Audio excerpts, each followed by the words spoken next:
Estamos aqui com mais uma edição de Reconversa, eu e esse estonteante Valfrido Vardi, com óculos novos. A coleção é infindável, né? Eu também, daqui a pouco, vou começar a mudar os meus também, porque eu quero fazer aqui, concorrer com o meu amiguinho. Mas os seus continuam com a mesma lente. O problema dos meus é que a lente está sempre... O problema meu é achar a lente. Né? Hoje, entrevistando uma figura muito especial da política brasileira, o senador Fabiano Contarato, e ele reúne algumas particularidades na sua vida, na sua trajetória, né?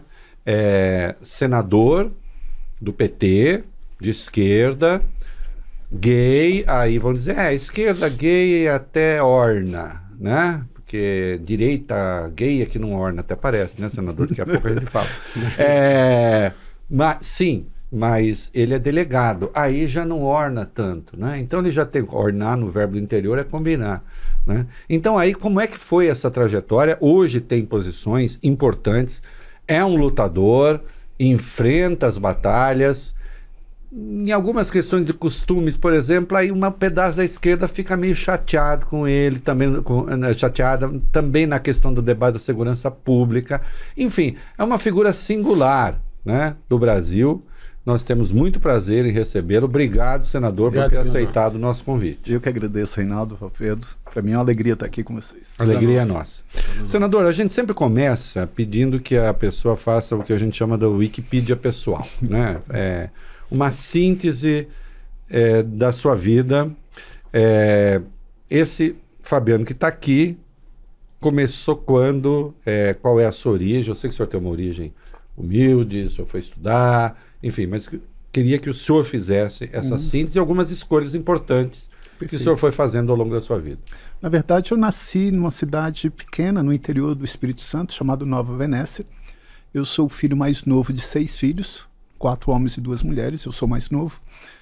E quando eu tinha 4 anos, minha família mudou para Grande Vitória e ali eu cresci. Sempre estudei em escola pública, sempre usei o Sistema Único de Saúde. Sou casado com o Rodrigo, tenho 2 filhos. Gabriel vai fazer 11 anos de idade, Mariana vai fazer 6. Fui fazer um curso de Direito, mas eu era muito tímido, talvez pela repressão da Igreja Católica. Minha família é muito conservadora e a orientação sexual, como eu não admitia aquilo, né? Eu lembro que eu ia para a igreja, ajoelhava, chorava, pedindo para Deus mudar aquilo. Fui ter minha primeira relação homoafetiva com 30 anos de idade. 30 anos? 30 anos de idade.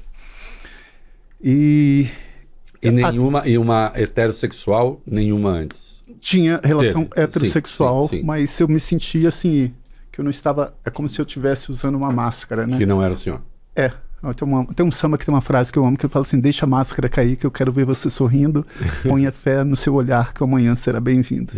Então eu não estava sendo sincero com as pessoas que eu mais amava, que era minha família, e com a pessoa que eu estava ali me relacionando. E às vezes hoje eu até questiono que as minhas escolhas, não sei se Freud explica isso, que inconscientemente eu fui escolher profissões tão preconceituosas, que eu passei no concurso para delegado de polícia, onde exerci por 27 anos. O senhor tinha que idade? Eu tinha 25 anos. 25 anos. E comecei a lecionar no direito também, dando aula desde 99, direito penal e processo penal. Mas eu era muito tímido e aí foi um marco para mim que eu acho que foi a razão de eu ter me tornado professor e ser político. Acho que foi um curso que a Universidade Federal do Espírito Santo promoveu, naquela época, num curso de verão, para a comunidade, e eu, como era muito tímido, queria dar aula. Tinha lá um curso de impostação de voz e interpretação, e era dado por José Mojica Marins e o Zé do Caixão. Zé do Caixão? Foi. Genial, Zé do Caixão. O senhor foi aluno do Zé do Caixão? Fui, então. Espetacular. E eu tímido, e eu lembro que eu na sala, assim, era na Igreja dos Reis Magos, no sótão, à noite, 15 alunos, todo mundo, eu sou ator, eu sou atriz. Eu já era delegado, tímido pra caramba. E eu falei assim, eu sou funcionário público, eu não ia falar que eu era delegado naquele ambiente. E no final ele ia escolher dois alunos para fazer um curta, para ser projetado. Não tem um filme Cinema Paradiso, que era projetado na parede externa? Sim. Lá, o encerramento do Festival de Feirão, o encerramento era feito com esse curta-metragem. E ele me escolheu essa aluna, e eu tímido, e fui dirigido lá pro Zé do Caixão. Eu falei, nossa, aquilo... E ali foi onde que eu virei, que aí eu comecei a dar aula. O meu professor, que era um desembargador, me chamou, porque ele soube que eu tinha falado sobre, em 2002, eu já falava sobre delação premiada, criticando a delação, na sua etimologia, do sentido da palavra. E aí eu iniciei a docência. E depois, como delegado, tendo visibilidade, fui eleito senador pelo Estado do Espírito Santo. Agora, o senhor concorreu, salvo engano, aí o senhor pode corrigir aqui, perfeito, tá? Perfeito. Os entrevistadores podem ser corrigidos nesse programa, não tem nenhum problema. Mas o senhor concorreu de verdade pela primeira vez em 2018? Foi. E foi eleito de cara senador? Foi. Com 1.817.117. Isso. De cara, assim? O senhor o senhor não fazia política antes? Nunca. O que é que o levou? O que é que o fez? Vou concorrer ao Senado, foi pela rede, né? Foi pela rede, sustentabilidade. E se elegeu o primeiro cargo de senador, que não é muito comum, assim. Não. Na verdade, eu acho que eu vou fazer aqui um processo de remissão. Por favor. De remissão porque eu criminalizava a política. As pessoas me abordavam, falavam, e eu falava, não, isso não é para mim, isso não... E eu comecei a ter muita visibilidade profissionalmente dentro do âmbito da polícia, não porque eu quisesse, tanto é que eu fiquei numa delegacia de trânsito por mais de 10 anos, mas eu comecei a fazer um trabalho mais... Eu sempre gostei de fazer esse trabalho mais humanizador, humanizar a dor. Eu era delegado no interior, também fazia isso. Eu ia para a escola, eu falava sobre erradicação da tortura nos presídios. Você imagina, um delegado de polícia entrando dentro do presídio para botar os policiais para falar, olha, constitui crime de tortura, constranger alguém, explicando ali qual a consequência daquilo. Então eu sempre tive isso. Então eu consegui instituir, sem ser político nem nada, na Assembleia Legislativa, um dia em memória às vítimas de acidentes de trânsito. Então, fazia um culto ecumênico, sempre lutava para ter um rigor maior, porque era inaceitável o que acontecia no Brasil. E eu comecei a ter muita visibilidade. As pessoas me abordavam, eu falei, não quero mexer com isso. Até que um dia eu falei, enjoado de presidir aqueles inquéritos, que ninguém ficava preso. Eu falei, gente, tem que mudar essa lei. Mas para mudar, tem que estar lá. Então não podia ser na Assembleia Legislativa, porque a competência é federal. E na Câmara dos Deputados, ingenuamente, na minha percepção, foi assim que aconteceu. Na Câmara dos Deputados, 10 deputados federais do Espírito Santo. São Paulo são o quê? 70? 70. Então, aí eu falei assim, não, mas na Câmara, no Senado, são 3 por cada estado. Então, todos saem na mesma largada. Então, acho que eu tenho mais probabilidade, eu não faço questão, pelo menos não posso pecar por omissão. E aí, talvez eu tenha sido tocado pelo discurso de Martin Luther King, quando ele fala que o que mais assusta não é a ousadia dos ruins, mas a omissão dos bons. A omissão dos bons. Nós vamos querer saber muito de política, eu vou querer saber muito de política, tal, mas depois eu passo a bola, mas eu tenho uma curiosidade aqui, porque isso constitui assim, a sua essência, de certo modo, e isso acho que condiciona algumas outras escolhas. Perfeito. Quando é que o senhor se soube gay e quando é que os outros souberam que o senhor era gay, ou quando o senhor se declarou aos outros, sou um homem gay? Na verdade, eu sempre soube, eu acho que desde criança, né? Aliás, eu tenho lido uns livros muito bons de um francês, Didier Ribon. Ele fala muito, trabalha muito a autoetnografia, mas ele fala muito das consequências dessa injúria que é constantemente uma pessoa da comunidade LGBTQIA+, sofre nos espaços, tanto em casa como na educação, né? Isso não era diferente de mim, eu nem sabia do que se tratava. De direito deve saber que injúria, na verdade, injuriar é machucar, né? A origem da palavra injúria é machucado, né? Perfeito. Então, é quando as pessoas me atribuíam nomenclaturas muito ruins, pejorativas pela sexualidade, sem eu saber do que era. Desde criança? Desde criança. E aos poucos aquilo foi tomando e eu sempre sentindo que eu não tinha uma atração por pessoas do sexo oposto. Mas eu vinculava aquilo pela força do cristianismo, né, da Igreja Católica, como aquela coisa do crime e pecado, né? Não, o que eu estou fazendo, o que eu posso fazer, isso não pode. Isso, eu renegava, eu relutava com aquilo. E, ao mesmo tempo, eu me sentia muito não sendo eu verdadeiro com minha família, com as pessoas que eu mais gostava. E quando eu passei no concurso para delegado, continuei isso, e a minha salvação foi, aí sim, já maduro, né, 25 anos, assim, mas não me permitindo ter. Eu falei assim, eu queria morar sozinho, mas minha mãe falava assim, não, meu filho só sai de casa depois que casar. Eu falei, eu pensava, mas eu não vou casar, não.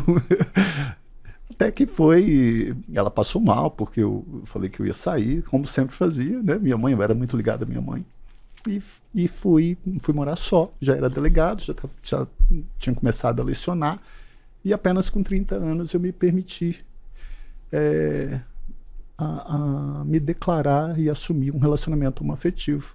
E a primeira pessoa que soube na minha casa foi minha irmã, e depois meus irmãos ficaram sabendo, e meu pai foi no meu casamento, inclusive. Mas eu costumo falar até que essa, entre aspas, aceitação, porque eu acho que isso ninguém tem que aceitar, tem que respeitar, isso é óbvio, exatamente, né? Mas isso é muito mais fácil quando você ocupa espaços privilegiados, né? Essa aceitação, ela não é verdadeira.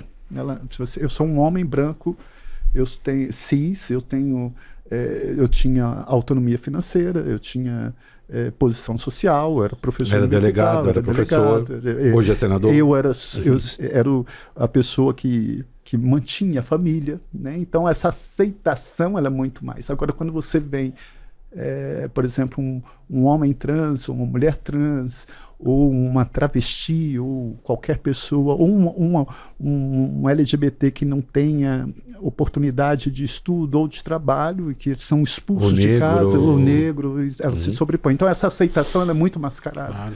Ela não é muito fruto de uma verdade espontânea, vamos dizer. Importantíssima essa observação. Importante mesmo. Senador, tanto é que eu tive um irmão que proibiu, quando ele soube que eu era gay, que meus sobrinhos fossem até a minha casa. Esse foi um fato que também me deixou muito...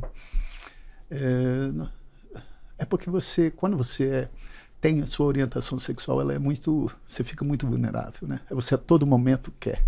Uma ocasião eu estava lendo um livro também que ele fala assim, não existe sair do armário. Você está sempre tendo que sair ou não. Quando você está dentro de um Uber, de um táxi, naquele momento, e que tem uma piadinha, você naquele momento é instado a falar se você vai sair ou não se vai sair daquele armário. Diuturnamente você observação importante mesmo. Então, e está resolvida essa questão familiar? Tá totalmente resolvido familiar. Minha mãe, infelizmente, faleceu, mas eu acho que... com esse irmão, está resolvido? Também tá. Todos os irmãos. Senador, eu quero voltar para a questão uma questão ligada à segurança pública, mas na origem da sua carreira de delegado. O senhor foi delegado num estado, o que se dizia do Espírito Santo na época em que o senhor foi delegado, hoje se disseminou no Brasil inteiro, mas o Espírito Santo experimentou uma transformação importante, ou seja, a polícia do Espírito Santo era conhecida por ser um berço de esquadrões da morte, de um esquadrão da morte muito importante, que era a Escuderia Lecoq, que é uma formação que se dá desde o fim da ditadura, ou desde a ditadura, e que se transforma basicamente num grupo de extermínios mediante paga de comerciantes locais, empresários locais, fazendo serviços de sicários, e que aterrorizou o Estado, enfim, que de certa forma estigmatizou o Estado do Espírito Santo. Eu me lembro, já era adolescente, de matérias na televisão aberta sobre a Escuderia Lecoq. E eu sei que o senhor tem um trabalho... Vitória chegou a ter dos piores índices de homicídios, enfim. Eu sei que o senhor tem um trabalho ligado a isso também. O senhor e um grupo de pessoas do seu estado. E isso é muito importante porque não é possível que nós tenhamos uma política de segurança pública sem depuração da polícia. Perfeito. E, ao mesmo tempo, é muito difícil ser um policial honesto no contexto de uma polícia corrupta. Perfeito. Eu queria que o senhor explorasse esse tema. Que o senhor nos dissesse como foi no Espírito Santo, como foi ser um policial honesto, às vezes num ambiente corrupto, e como é que vocês conseguiram depurar a polícia lá. Perfeito. Eu, na verdade... Deixando claro que eu não estou dizendo que todas as polícias são corruptas, todos os policiais são corruptos. É importante fazer esse esclarecimento. Eu costumo dizer que o policial ele tem que ser visto como garantidor de direitos e não violador de direitos. Se há a inversão disso, que ele seja responsabilizado penal, civil ou administrativamente. Mas eu acho que o que foi fundamental no Espírito Santo foi que eu fiz parte do primeiro concurso público de provas e títulos, prova escrita, prova oral, foi feito aqui pela USP, aqui de São Paulo, para ingresso na carreira. Então, eu soube que o senhor passou em primeiro lugar. Primeiro lugar, mas nunca fui promovido. Hoje eu vejo que isso teve um reflexo de um comportamento homofóbico. Você acha que foi por homofobia? Sim, porque tinha uma avaliação pessoal que era assim, comportamento social. Ah, entendi. Se eles falassem assim, os delegados de classe especial, se ele falava assim, Fabiano Contarato, ele não tem comportamento social, e ele não tinha motivação no ato, nada. Eu saía da lista por merecimento. E na lista de merecimento eu tinha passado para delegado de Polícia Federal, para delegado primeiro lugar, para professor da universidade, enfim, eu tinha pós-graduação, tinha vários, eu era o primeiro. E quando eles davam essa nota ruim no quesito comportamento social, eu saía da lista de merecimento, só concorria por antiguidade. Por antiguidade eu passei em primeiro lugar. Mas como todos tomamos posse no mesmo dia, os 45 aprovados no meu concurso, mesmo eu tendo passado em primeiro lugar, o critério para o desempate era a idade. Eu era o mais novo e ia para o final da fila. Então eu não era promovido nem por merecimento, nem por antiguidade. Mas eu acho que isso foi muito importante, o concurso, porque entra profissionais que passaram por um crivo de concurso público, de um concurso sério, e que começam entrando na instituição tendo um comportamento, agora não tem essa coisa de delegado em que você é nomeado pelo indicação, ou os chamados delegados calça curtas, né? Naquela época era nesse sentido, como tinha na Defensoria Pública, né? Até a Constituição de 88 não tinha concurso para defensor público, nem absolutamente nada. Então, eu acho que o concurso deu esse credenciamento. E o Espírito Santo, por ser um estado pequeno, topograficamente e geograficamente, eu acho que com fortalecimento e autonomia das instituições, fortalecendo a corregedoria, fortalecendo a polícia civil, a polícia técnica, para ser uma polícia muito mais técnica e não aquela coisa de obtenção da verdade por tortura, nada disso. É de você ser inteligente para mesmo diante de uma negativa, diante de um crime, você provar por provas de natureza objetiva e subjetiva que ele foi o autor ou coautor daquele crime. Então eu acho que, e paralelamente a isso, está fazendo um trabalho interdisciplinar, cobrando as instituições, a Polícia Militar com competência constitucional de prevenção, mas tendo sempre esse cuidado da participação popular nos conselhos, que eu acho que é de fundamental importância, e nas ouvidorias, e fazendo com que a polícia lá teve uma operação muito boa, uma chamada Estado Presente, em que as polícias elas estavam muito mais próximas das comunidades, com trabalho Isso foi na gestão de? Foi do governo Paulo Artung. Paulo Artung, que foi um excelente gestor, assim como Casa Grande. O Espírito Santo passou por uma sucessão de bons governos. Paulo Artung é um craque. E o Casa Grande também. Casa Grande também. Com enfoques diferentes, mas ambos com um olhar bem voltado para a gestão, para uma saúde fiscal, mas a saúde fiscal de mãos dadas com a responsabilidade social também. Então, eu acho que isso foi fundamental, né? Você fortalece, capacita a polícia de forma técnica, cobra, exige dos órgãos de fiscalização a punição para esses servidores que assim têm um desvio de conduta, e eu acho que quem ganha com isso, não tenho dúvida, que é a sociedade. É a velha história, né? Se o sujeito é escritor, artista, ator, não sei o que, e é gay, você fala, é normal, porque lida com a arte, a sensibilidade, nesse espaço ela é permitida, e, né?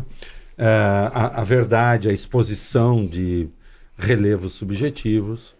E quando a gente escolhe uma profissão, a gente sempre escolhe uma profissão porque de algum modo a gente se projeta fazendo uma determinada coisa. Como é que o senhor se viu policial num ambiente que o senhor mesmo admite que, em tese, é hostil àquilo que o senhor se sabia, né? Como é que o senhor escolhe ser policial? O que o levou a ser policial? Na verdade, eu acho que foi eu tive um comportamento mais pragmático, né? Eu formei minha família muito pobre, né? Eu não falo isso por vitimismo, mas meu pai era motorista de ônibus na Grande Vitória, 40 anos conduzindo ônibus, 6 filhos, você imagina. Minha mãe sempre doente.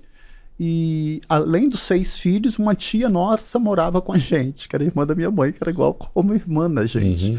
E um outro irmão dela, que tinha uma deficiência física de não andar, revezava com minha mãe para ficar 6 meses com uma, 6 meses com outra. Então imagina, 6 filhos, meu pai, minha mãe, minha tia, meu outro irmão, 10 pessoas, e só meu pai como motorista de ônibus. Então era um trabalho... não era fácil. Então eu falei assim, eu formei, eu falei assim, eu tenho que fazer um concurso público. Então o primeiro concurso que apareceu foi o quê? Foi para o delegado de polícia. Então não teve aquela coisa assim, eu não estaria sendo sincero se eu falasse assim, não, foi uma escolha deliberada porque eu queria ser policial. Não, nada disso. Tanto é que quando eu passei no concurso, minha mãe falou assim, meu filho, você estudou tanto para ser policial? Eu falei, mãe, mas a polícia precisa de pessoas boas. Eu lembro que eu falei isso para minha mãe. Mas não foi nada planejado, assim. Mas hoje olhando para trás, eu falo assim que eu acho que não teria tido uma oportunidade de ter uma profissão melhor do que policial. Por quê? Porque se eu fosse juiz ou promotor, só chega às barras do Poder Judiciário ou do Ministério Público aquilo que a polícia faz. Eu acho que o policial, quando ele lida com flagrante, que vem do latim flagrans, que é corpo em chama, certeza visual do crime, você tem um momento de olhar as partes, olho no olho, eu adoro isso, de você entender como é que faz, você não ter um comportamento positivista napoleônico de utilizar a lei apenas da forma, do critério formal e objetivo que está ali. Eu tenho que ter a sensibilidade de me colocar na dor do outro, de entender as dores que estão dos dois lados, da vítima daquele crime, mas também do autor, da família do autor. Então isso eu acho que você faz muito mais justiça, eu acho que você entrega uma prestação que no Poder Judiciário seria uma prestação jurisdicional, ali você está muito mais próximo da população. Então eu acho que na função de delegado eu tive a oportunidade de estar muito mais próximo das pessoas e fazendo muito mais justiça. Eu acho que raramente alguém tratou do ser policial com tanta precisão e numa linguagem tão elevada. E quando eu digo elevada, não é retórica chula, ao contrário. É importantíssimo isso que o senhor disse. O senhor acha que os policiais, no geral, são desvalorizados, não são compreendidos? Ou o senhor era uma exceção em ter essa compreensão da atividade? Eu acho que as forças de segurança pública, ela tem na sua essência esse instrumento de virilidade, de poder, né? Isso eu acho muito, muito delicado e muito sério. Eu acho que isso que é saber medir, mensurar isso. Eu acho que o que falta mais, por exemplo, eu aprovei no Senado um projeto de lei simples, que teve um voto contra de um senador, que é determinar direitos humanos ser ministrado em todas as forças de segurança pública e privada. Isso é elementar. Então, quem em sã consciência pode ser contra um projeto tão dessa natureza? Então, eu acho que o que falta mais é compreender. Rapidamente, o senhor lembra quem foi contra ou nem veio com ele? Eu não sei eu acho que foi o senador Mourão. Se eu não me engano. Ou ele, ou Magno Malta. Não. Agora não me lembro. Com receio de afrouxar as forças policiais. Elas ficarem frouxas. É uma coisa tão simples, né? Você está falando assim, por que você pega isso? Porque eu coloquei segurança pública ou privada, porque você tem grandes supermercados em que eu não tenho dúvida de falar. Eu fui utilizado pelo Estado por 27 anos para agir de forma contundente contra pobres e pretos. Porque o Estado criminaliza a pobreza, o Estado criminaliza a cor da pele. Eu vi o que aconteceu no Senado recentemente em contraponto com o Supremo, que foi um absurdo que fizeram, o que o Senado fez, para botar na Constituição Federal que portar substância entorpecente para uso próprio é crime. Eu falei, olha, nós não estamos enfrentando o problema. Nós não estamos resolvendo quem vai ser traficante e quem vai ser usuário. O pré-requisito para definir vai ser o poder aquisitivo, a cor da pele ou o bolsão de pobreza. Já é hoje, mas vai mandar para a Constituição. Mandou para a Constituição, manteve o que estava. prova. Eu falei assim, e por que... E eu sou um eterno defensor, e aqui falo isso publicamente, sou um eterno defensor do comportamento supremo. Porque as pessoas não sabem qual é a função de uma Suprema Corte, não só no Brasil, mas no mundo. Né? Se você pegar o artigo 5º, item 35 da Constituição Federal, ali está o princípio da inafastabilidade jurisdicional. A lei não excluirá da apreciação do Poder Judiciário lesão ou ameaça a direito. Então, se nós, legisladores, escolhemos por omissão não se debruçar de acordo com determinado tema, o Supremo é instado a dizer. Aliás, eu vivo citando isso, mas assim, não existe ato que esteja imune à jurisdição. Claro. Não existe isso. O quê? Eu falei o que assim, é que está isento à justiça? Nada. Não tem. Então, mas se nós nos omitimos... E aí eu falo, outro dia eu fiz uma... Eu lembro quando eu recebi um ataque durante a pandemia de um bolsonarista... tentando... Porque normalmente é assim, tenta se desqualificar uma pessoa pela orientação sexual, ou pela cor da pele, ou pelo gênero. E todos os senadores se solidarizando comigo, eu fiz uma provocação na época para todos os senadores, que eu era líder da rede, eu não tinha saído da rede ainda, eu falei assim, transforme o ato de solidariedade em um ato concreto. Aprove todos os direitos alcançados pela população LGBTQIA+, que foi feito pela via inadequada, coloque numa lei. Isso. Direito ao casamento, direito à doação de sangue, direito à adoção, redesignação sexual, nome social, criminalização da homofobia, direito de recebimento de pensão em caso de morte, direito de declaração de imposto de renda em conjunto. Tudo isso se deu pela via do Poder Judiciário. Por quê? A lei não excluirá da apreciação do Poder Judiciário lesão ou ameaça a direito. Está lá no princípio da inafastabilidade jurisdicional. Não sou eu que estou dizendo, é a Constituição Federal. Então, se você quer se solidarizar comigo, não peça só perdão, mas demonstre de forma concreta que você vai fazer isso. E aí nós aprovamos doação de sangue, e eu tinha feito um compromisso lá com o Pacheco da gente aprovar o casamento entre pessoas do mesmo sexo, que infelizmente ainda não deu. Senador, eu não sei se eu respondi a pergunta. Muito bem. Extraordinariamente bem. A sua trajetória... Extraordinariamente bem para quem, quando se fala que porque o senhor não é... Isso não é extraordinário no seu caso. Mas é que muitas vezes a polícia... Né?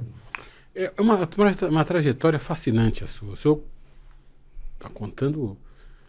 me parece que o senhor sempre esteve pronto para a vida pública, e isso foi, de alguma forma, se apresentando para o senhor por meio de epifanias, né? E o senhor... Esse curso com o Zé de Cachorro foi um exemplo disso. Eu não conseguia... eu não estou exagerando, não.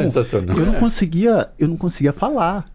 Quando eu passei no vestibular para Direito, minha família falou, mas você não sabe nem falar. Como que você vai fazer Direito? Nossa, aquilo eu fiquei... E eu ficava assim, meu Deus, como que eu vou fazer? E quando eu vi esse festival de verão da universidade acolhendo a comunidade, dando vários cursos de arte, pintura, não sei o que, tinha lá oratória, impostação de voz, eu falei, essa a minha chance de fazer um curso. Eu acho que... Agora, eu tô curioso, porque não ficou claro para mim como é que o senhor vira senador. Quer dizer, então, foi isso. Mas qual foi o mote da sua campanha? Eu era delegado, eu sei que o senhor foi corregedor. Eu fui corregedor-geral do Estado, fui diretor-geral do Detran. Sim, e aí o senhor começa a ter uma projeção pública. Mas para convencer 1 milhão de pessoas a votarem no senhor, como é que foi? Eu acho porque eu fiz uma coisa... Em primeira votação. Na primeira votação. Cara, eu quero saber essa receita. Na verdade, assim, eu acho que... Tá querendo ser senador? Não, não quero. Eu acho que eu não tenho vocação para isso. Mas enfim, eu acho que esse é um testemunho importante. Pedro, eu acho que para te responder foi o seguinte. Você imagina, quem é o Espírito Santo no Brasil? E eu era titular da delegacia. A pergunta religiosamente ficaria muito interessante. Quem é o Espírito Santo? No carnaval, então ele foge. Nós sabemos que é o espírito de porco no Brasil, mas Espírito Santo talvez não. Mas eu acho que é porque eu comecei a cumprir a lei, doa quem doer. Eu lembro que eu autuei em flagrante. Mas quem ficava sabendo disso? Os meios de comunicação. Era assim. O coronel foi preso numa blitz e se recusou a fazer o teste bafômetro. Eu ia lá e pedia a prisão do cara. Eu comecei a fazer de forma pioneira no país, que era pedir suspensão da carteira de habilitação antes do processo administrativo, porque estava lá para garantia da ordem pública, poderá o delegado representar, eu ia pedir e conseguia. Então eu lembro que um colega meu que fez faculdade comigo, era juiz, eu fiz um procedimento ele se envolveu num acidente com vítima fatal, fez um procedimento contra ele.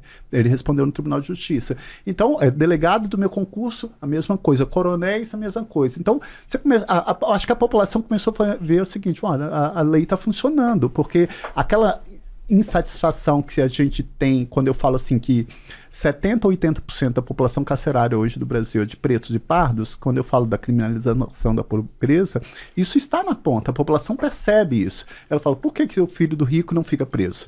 Por que o filho do pobre fica preso? Então, quando ela vê na delegacia que ela tem uma atuação ampla e isso começa a tomar uma dimensão maior, eu lembro que eu estava na delegacia quase caindo na minha cabeça, aí ligam para mim, ligam para a delegacia da produção do programa Ana Maria Braga, querendo fazer uma entrevista comigo. Eu falei, gente, mas por que eu? E aí eu falei assim, meu Deus, saí de lá do Espírito Santo tremendo, assim, vou dar uma entrevista na Ana Maria Braga, quem sou eu? Eu, aquele delegado lá daquela delegacia no Espírito Santo, que não tinha... E não foi nada planejado, isso foi acontecendo.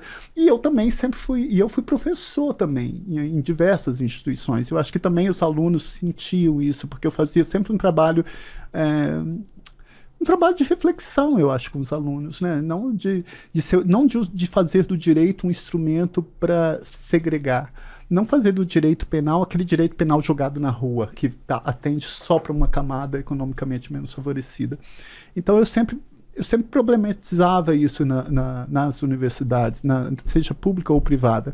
Eu acho que isso que deu essa visibilidade fez com que as pessoas começassem a me abordar, e eu acabei ficando muito exposto na mídia, e que foi esse foi o momento que eu fui. Mas eu lembro que quando eu decidi ser candidato, minha família me criticou, ela não queria, e eu fiquei muito triste, né? Que eu lembro que eu falei para eles assim, a partir de hoje vocês não têm legitimidade para reclamar. Por que não queria? Porque eles tinham aquela mesma percepção de criminalizar a política. Falam assim, você vai se misturar com esse bando de... não sei com esses bandidos. Então, aí eu falei, e aquilo me deixou muito mal. E quando eu fui para candidato para o Senado, muita gente falou assim, nossa, mas você está sendo muito pretensioso, querer ser senador. Eu falei, eu não estou pedindo nada a ninguém, não. Eu só estou querendo onde que eu possa ter voz para atuar de forma igualitária. E uma das bandeiras na minha campanha era determinar a cadeia para motorista bêbado que mata no trânsito. Porque é inadmissível ele ter uma condenada a 8 anos e depois substituir a pena por uma restritiva de direito. E hoje é lei graças da minha autoria. Quer dizer, quantos parlamentares que passam por lá e não conseguem aprovar uma lei, e eu consegui alterar o Código de Trânsito, eu fui autor da lei do piso da enfermagem, estou lutando para tornar os crimes contra a administração pública, como controle tributário, como crime hediondo. Eu acho que toda despesa ocasionada por crimes de trânsito com motorista bêbado, quem tem que pagar é o motorista, não é razoável você pagar, eu pagar, o contribuinte pagar. Então eu acho que a gente tem como fazer uma atuação mais voltada para a população. Acho que isso que fez com que a população falasse, olha, ele merece o voto. Bacana. Mas eu sofri também no processo eleitoral, porque eu já era casado com meu esposo, e no casamento tem o edital de proclamas, e eu lembro que teve os meus adversários durante a campanha difundiam assim, foto de eu, meu esposo e meu filho, eu só tinha o Gabriel, divulgando para a população, é esse o tipo de família que você quer que represente o Espírito Santo.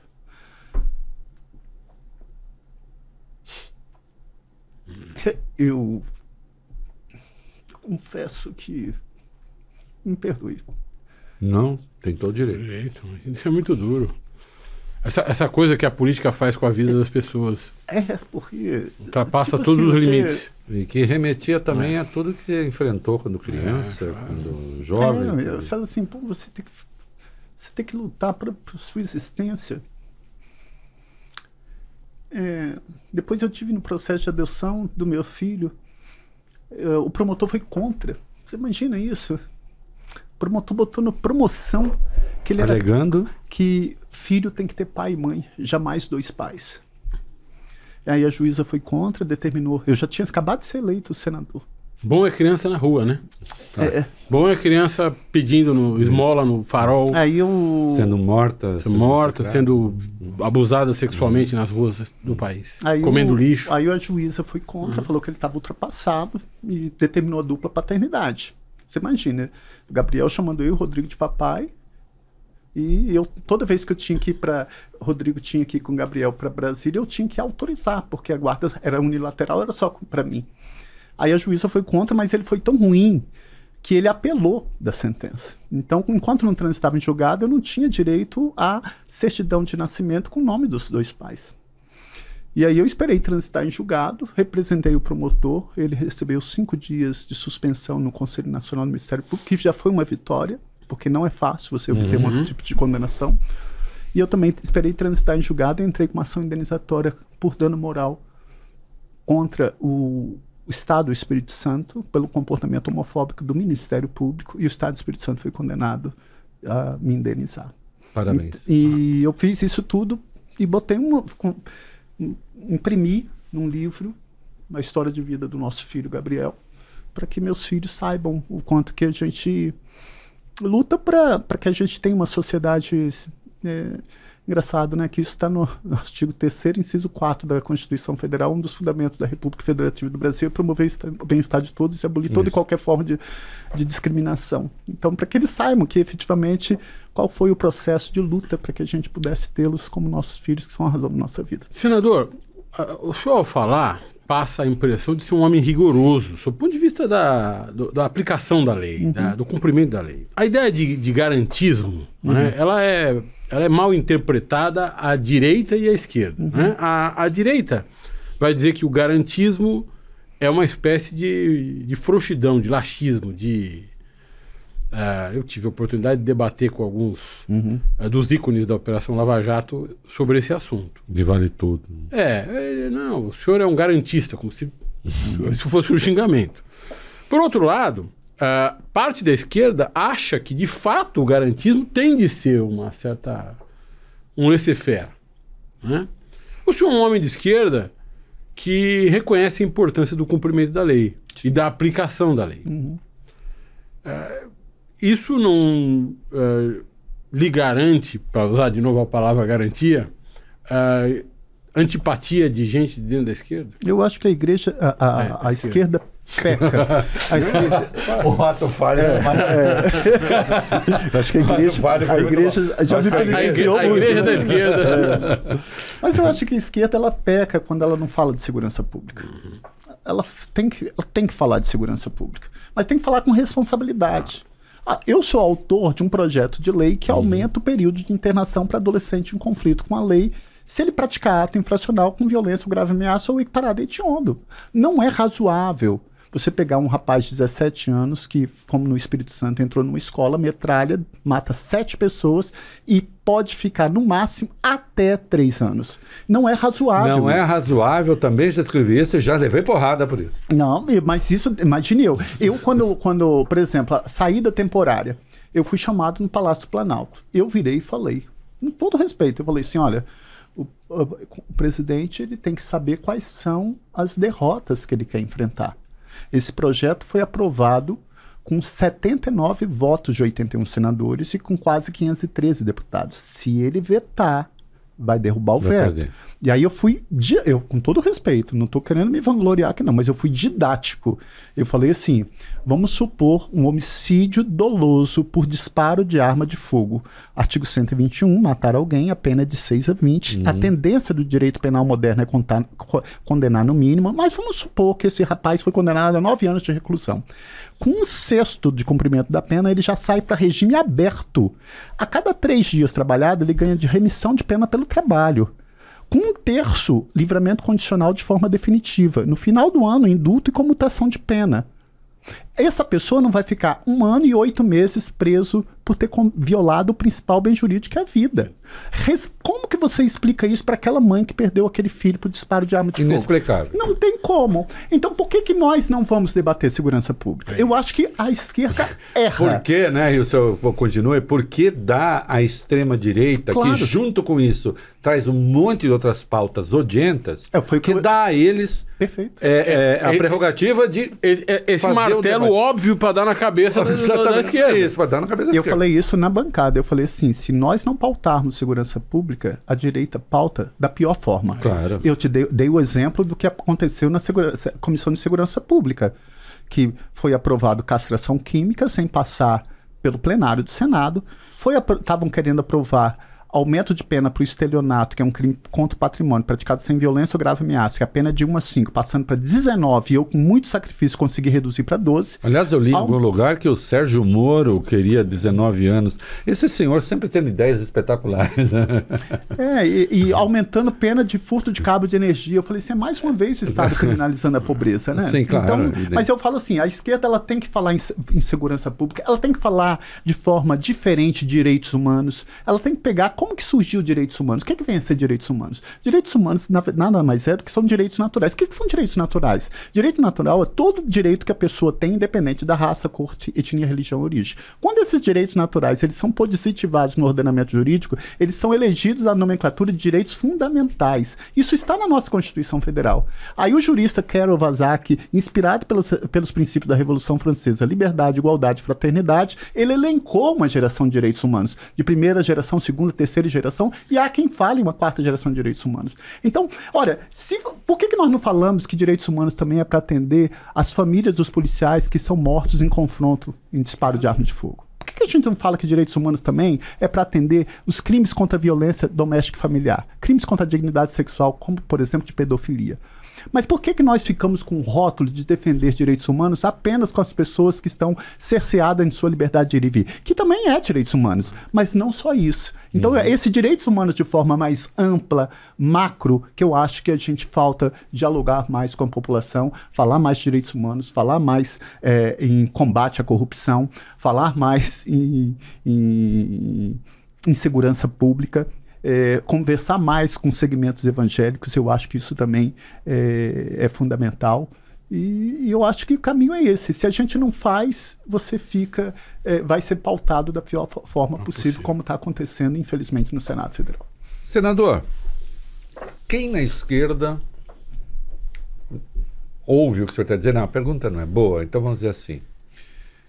Porque senão o senhor vai ter que nominar, né, quem ouve e quem não ouve. A esquerda, que quando eu digo a esquerda que conta, porque você tem um núcleo, né, que tem influência no Congresso, no partido, o senhor era da Rede, hoje está no PT. As pessoas estão ouvindo o que o senhor tem a dizer sobre segurança pública? Eu tenho a impressão, muitas vezes, de que não, porque senão esse debate estaria posto com mais evidência. Você tá coberto. E se não, é um erro brutal que estão cometendo. Infelizmente não há essa percepção. Vou dar um exemplo simples. Não, tirando vaidade, eu sou muito transparente com minhas coisas. Eu acho que se vocês me conhecerem um pouco, vocês vão ver. Talvez seja até um processo de ingenuidade minha. E pode ser vaidoso aqui, porque todo vaidoso, porque aqui o Valfrido é zero de vaidade, eu também sou zero de vaidade. Eu não tenho. O Rei tem um pouquinho, mas pouco. Nós somos assim, pessoas vaidosas que admitem gente vaidosa. O que é justo, né? Mas eu falo assim, por exemplo, é do humano. Quando o presidente Lula foi eleito, teve a transição. Que de transição? Teve a parte de segurança pública e justiça. Eu não fui chamado para fazer parte da equipe de transição. Imagina, o senhor é apenas delegado? Foi? Pra quê? Eu, na ocasião, falei assim, gente, com todo respeito, eu fui delegado por 27 anos trabalhando na ponta. Eu fui professor de Direito Penal e Processo Penal desde 1999, ainda sou. Será que eu não tenho... E eu sou senador. Será que eu não tenho contribuição a dar? Né? Então, eu acho assim, essa fala, eu sempre que eu tenho oportunidade, eu faço nos espaços que eu tenho. Mas infelizmente não está tendo o retorno que eu acho que deveria ter. Não por mim, mas por alcançar aquilo que a população efetivamente almeja. Então, quando eu falo assim, aumento o período de internação de adolescente, eu não estou falando porque eu estou fazendo uma cena ou um segmento. Não, eu estou falando pela proporcionalidade. Porque não é razoável. Não é razoável. Né? Quando eu falo da saída temporária, não é, como que você explica que você vai dar 35 dias de saída para uma pessoa que foi condenada, se ele já tem todos esses institutos que beneficiam ele, seja na lei de execução penal, que é a lei 7.210, seja no Código Penal. Aí a direita vai e transforma aquele lema infame, né, que fala assim, direitos humanos para humanos direitos. Então, se os humanos são direitos, eles têm direitos humanos. Só que eles se dão direito de dizer quem é que é humano direito e quem não é. Perfeito. Né? E aí sim, cria uma coisa pavorosa. Os golpistas que foram presos e condenados a 15 anos de prisão, esses merecem a leniência do Estado. Isso. Mas outros, de preferência preto, para pobre, eles. Isso. Aí é porrada. Aí é porrada. Aí é porrada. Aliás, quem defende a anistia não está sabendo o que fala o Código Penal. Claro. O Código Penal ele é claro no artigo 29, quando se adotou a teoria unitária humanista. Quem de qualquer forma concorre para o crime incide nas mesmas penas a este combinado na medida de sua culpabilidade, seja autor, coautor ou partícipe. Ora, e um crime no Brasil não é só praticado por ação, é também por omissão. Um crime no Brasil não é praticado só com dolo, é também por culpa. Então, eu fico assim, estarrecido quando eu vejo alguns discursos de pessoas falando, não, mas só foram as senhorinhas ou os senhorinhos, as pessoas de bem, os patriotas que quebraram. Não, eles estavam concorrendo para a prática de um crime de golpe de Estado. E que nós tivemos uma sequência de... Claro, desde... Bovinamente partícipe. Desde o acampamento, e com aquiescência. E já sentou nessa cadeira em que o senhor está, o ministro Gilmar Mendes, que lembrou, dizia assim, não, as pessoas não estavam ali fazendo turismo. Né? Elas estavam ali. Era assim, um antecedente, inclusive em Brasília. Elas estavam no acampamento, elas queriam alguma coisa. Claro, e aí eu falo da omissão, quando fica no acampamento e as forças de segurança nada fazem. Claro. Isso está no artigo 13, parágrafo 2º, alineado do Código Penal, quando diz a omissão é penalmente relevante quando a gente tenha por lei a obrigação de proteção, vigilância e cuidado. Claro. Então não tem meio termo. Então houve uma aquiescência, houve uma instigação, houve um induzimento, houve auxílio, houve coautoria, houve tudo ali. Né? Houve ataque às instituições, ataque ao sistema eleitoral, se instigou, estimulou, atuou de forma contundente, vem falar em anistia. Isso não é razoável. Isso não tem sustentação para quem quer que me convença para falar assim, não, isso tem... Qual é a excludente de licitude para você amparar para que aquela pessoa não tenha praticado crime? Esse é o chamado garantismo de direito. Esse é o garantismo de direito. Eu vou te passar, mas eu vou fazer uma pergunta desestruturante. Faça isso. Desestruturante. Quer ver como eu vou acertar? Vai desmontar o senador. Eu fui professor, eu sei. Era primeiro aluninho da classe, não era? Eu? Escola, era porque mais de uma vez aqui o senhor ficou citando de cabeça artigos e tal, e o senhor tem muito prazer em demonstrar que tem uma boa memória e conhece as coisas. Mas eu também faço isso, porque a gente gosta de ser... Ele também era primeiro aluno. Não era, eu ficava lá atrás. Mentira. Fazendo todo tipo de arruaça. Ele gosta de parecer maloqueiro, mas ele não era. Mas o senhor era primeiro aluno? Era. Na escola pública, na educação básica, eu era. Agora, quando eu passei... Você me fez lembrar minha mãe. Porque quando eu passei na escola... Você também faz me lembrar minha mãe. Porque quando eu passei na escola técnica... Engraçado, né? Isso é uma das coisas que eu tenho na minha vida, é gratidão. E o Espírito Santo só tinha uma escola técnica. E foi com o governo do PT que passou a ter 26. Então, eu sou da época que só tinha uma. Então eu lembro quando eu passei na escola técnica, eu saí da educação básica numa escola muito fraca, porque a escola pública, pra você ter ideia, a educação básica que eu tinha no ensino fundamental, teve um ano que eu estudei dentro da cozinha. Era literalmente dentro de uma cozinha que era dividida com uma linha de duas turmas com graus diferentes. Sim. Então eu fui... Você fazia isso muito no interior, mas eu não sabia que na sua... tinha. Num ano eu tive. É relativamente recente isso, né? Eu nasci em 66, Então, não, mas isso no tempo da minha mãe, lá no interior, assim, eu tinha 3 anos na mesma sala. Não, eu tive um ano assim. Mas aí eu fui para a escola técnica, e a escola técnica era muito boa. Aí lá eu lembro, por que você falou que eu lembrei minha mãe? Porque ela recebeu, eu cheguei em casa, ela estava muito triste, estava acostumada só elogios do meu comportamento na escola. Quando eu fui para a escola técnica, ela recebeu um telegrama, o aluno Fabiano Contarato encontra-se insuficiente nas seguintes disciplinas. Aí ela estava muito triste. E me deu um baque. Eu nunca tinha ficado em recuperação, primeira vez que eu fiquei numa matéria. Então, para responder, não era o primeiro aluno. Não, mas ali é porque era uma diferença. Foi para uma escola mais rigorosa. Mas depois passou em primeiro no concurso. Depois passou em primeiro no concurso. Mas isso também faz parte do processo de aceitação da sexualidade. Porque durante muito tempo na minha vida eu ouvia assim, o Contarato é muito inteligente, mas ele é gay. Esse mais ele é gay para mim O senhor ouvia isso? O senhor achava, era um zum que o senhor percebia? Não, Alguém disse alguma vez? Já disse para mim, já disse. Eu volto a falar, quando eu era muito mais novo, eu não sabia do que se tratava, né? Quando falava adjetivos pejorativos como viadinho ou qualquer coisa nesse sentido. E eu ficava sem saber o que fazer. E eu descobrindo a sexualidade com... Deve ser um horror estar sendo acusado de algo que não se Tipo, você não tem nem noção, né? Do que é. Noção, né? Você não pode entrar nesse lugar, você não pode ocupar esse espaço, porque a sua orientação sexual me desagrada. Isso é uma coisa horrenda. Não, e no caso da criança, nem é orientação, porque a criança nem sabe. Não sabe. Nem sabe. Porque assim, mas por que eu? Mas eu imagino que ele tenha ouvido isso, mas já mais velho. Mais velho, sim. O mais gay, eu lembro que uma professora falou assim, mas você já passou no concurso para delegado, é professor, e cadê a namorada? Nossa, que... A tia perguntando, cadê a namorada? No Senado, como é que é? O senhor nota alguma forma de discriminação? Não, nunca. Pelo contrário, eu vejo assim... Que eu noto que o senhor é muito respeitado, mesmo pela direita, quando tem embate, os embates são ideológicos, e é normal que seja. Justo que seja. E justo que seja.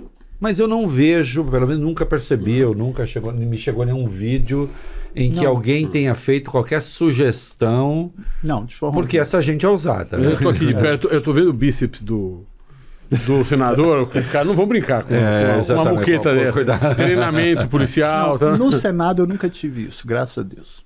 Agora, eu volto a falar, eu ocupo um lugar privilegiado. Um homem branco, cis, dentro desse espaço que é engraçado, né? Eu, como delegado, eu preferia lidar com um bandido sabendo que é um bandido do que com um policial que era bandido travestido de policial. Então esse é o pior para mim. Então ali